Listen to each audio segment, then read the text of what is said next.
ಉಡುಪಿಯ ಅಜ್ಜರಕಾಡು ಜಿಲ್ಲಾ ಕ್ರೀಡಾಂಗಣದಲ್ಲಿ ಆಯೋಜಿಸಿದ್ದ 77ನೇ ಗಣರಾಜ್ಯೋತ್ಸವ ಕಾರ್ಯಕ್ರಮದಲ್ಲಿ ಜಿಲ್ಲಾ ಉಸ್ತುವಾರಿ ಸಚಿವೆ ಲಕ್ಷ್ಮೀ ಹೆಬ್ಬಾಳ್ಕರ್ ಧ್ವಜಾರೋಹಣ ನೆರವೇರಿಸಿ ಗೌರವ ವಂದನೆ ಸ್ವೀಕರಿಸಿದರು.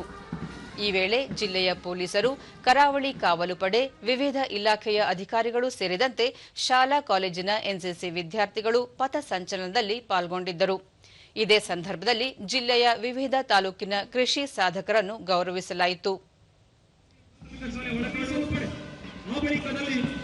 ಅತಿ ಹೆಚ್ಚು ಅಂಕ ಪಡೆದ ವಿದ್ಯಾರ್ಥಿಗಳಿಗೆ ನಗದು ಬಹುಮಾನ ನೀಡಲಾಯಿತು.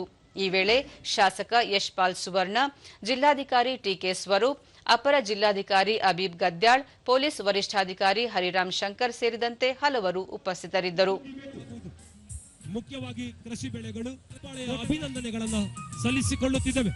ಕೃಷಿ ನಮ್ಮೆಲ್ಲರ ಪಾಲಿನ ಅನ್ನದಾತರು 625 ಮಾನ್ಯ ಉಪನಿರ್ದೇಶಕರು ನಮ್ಮ ಉಡುಪಿ ತೃಪ್ತಿ 22 ಅಂಕವನ್ನು ಪಡೆದ ಸರ್ಕಾರಿ ಪ್ರೌಢಶಾಲೆ ಪುರಸ್ಕಾರದ ಮೇಲೆ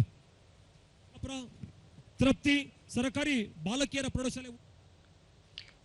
ಬಳಿಕ ಲಕ್ಷ್ಮೀ ಹೆಬ್ಬಾಳ್ಕರ್, ಪ್ರವಾಸೋದ್ಯಮದಲ್ಲಿ ಹೂಡಿಕೆ ಮಾಡುವವರನ್ನು ಪ್ರೋತ್ಸಾಹಿಸಲು ಸರ್ಕಾರ ಅಗತ್ಯ ಕ್ರಮ ಕೈಗೊಂಡಿದೆ. ಅದರಲ್ಲೂ ಕರಾವಳಿ ಜಿಲ್ಲೆಗಳಲ್ಲಿ ಪ್ರವಾಸೋದ್ಯಮ ಅಭಿವೃದ್ಧಿಗೆ ವಿಪುಲ ಅವಕಾಶಗಳಿವೆ.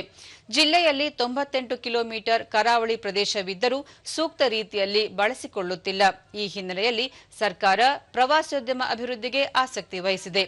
Kapu beach, lighthouse, Padubidri end point, blue flag beach, Kapu Marigudi ದೇವಸ್ಥಾನ, ಉಚ್ಚಿಲ ಮಹಾಲಕ್ಷ್ಮಿ ದೇವಸ್ಥಾನ, ಕುಂಜಾರು ದುರ್ಗಾದೇವಿ ದೇವಸ್ಥಾನ, ಮಟ್ಟು ರಾಕ್ ದ್ವೀಪಗಳನ್ನು ಅಭಿವೃದ್ಧಿಪಡಿಸಲು ಸರ್ಕಾರ ಮುಂದಾಗಿದೆ ಎಂದರು.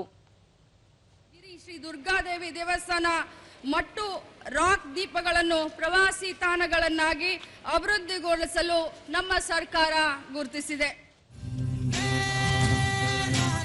ಇದೇ ವೇಳೆ ಸಾಂಸ್ಕೃತಿಕ ಕಾರ್ಯಕ್ರಮಗಳು ಜರುಗಿದವು.